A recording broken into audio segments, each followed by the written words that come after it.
Méthode de Singapour, vraiment? C'est un article de France Culture de 2019 qui a attiré mon attention aujourd'hui. Tout le monde, ou presque tout le monde, connaît au moins de nom la méthode de Singapour pour enseigner les mathématiques. Mais cette méthode est-elle vraiment nouvelle ou s'inspire-t-elle de nombreuses théories existantes? Si Singapour se trouve aujourd'hui parmi les pays en tête du classement PISA, établi tous les 3 ans par l'OCDE pour mesurer les performances des élèves, cela n'a pas toujours été le cas. À la fin des années 1970, le niveau d'alphabétisation est faible à Singapour. Pour y remédier, le Premier ministre de l'époque décide de lancer un nouveau système éducatif. L'accent est mis en particulier sur les mathématiques, le gouvernement considérant que la politique éducative doit rester en phase avec l'économie et la société. Pendant 5 ans, un groupe d'experts va travailler sur des nouveaux programmes scolaires qui seront testés et réajustés au cours des 15 années suivantes. Ce n'est vraiment qu'en 1995 que Singapour arrive pour la première fois première du monde dans l'étude TIMSS Trends in International Mathematics and Science Study, qui est une comparaison internationale des systèmes éducatifs en mathématiques. Pour réaliser cet exploit, les experts se sont inspirés de nombreux théoriciens. Jérôme Brunner, Jean Piaget, Lev Vygotsky, Benjamin Bloom, Maria Montessori, Georges Polya, Richard Kemp ou encore Zoltan Dienz.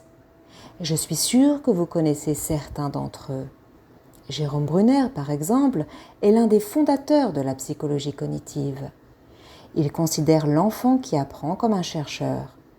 Il n'apprend pas des faits par cœur, mais essaye de voir les relations entre elles.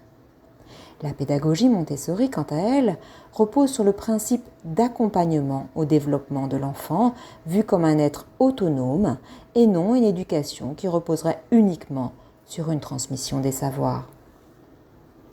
Alors, en quoi cette méthode s'inspire-t-elle des autres ?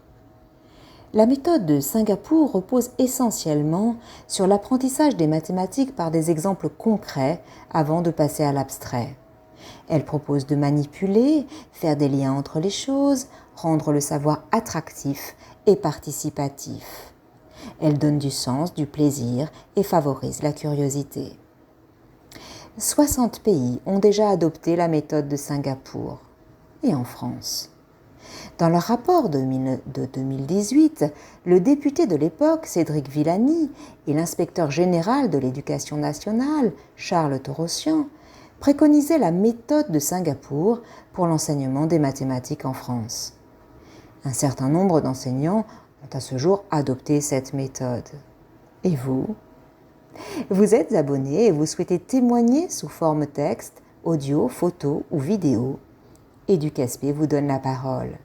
N'hésitez pas à nous envoyer votre témoignage par mail et nous ferons tout pour le publier dans la mesure du possible et du respect de chacun.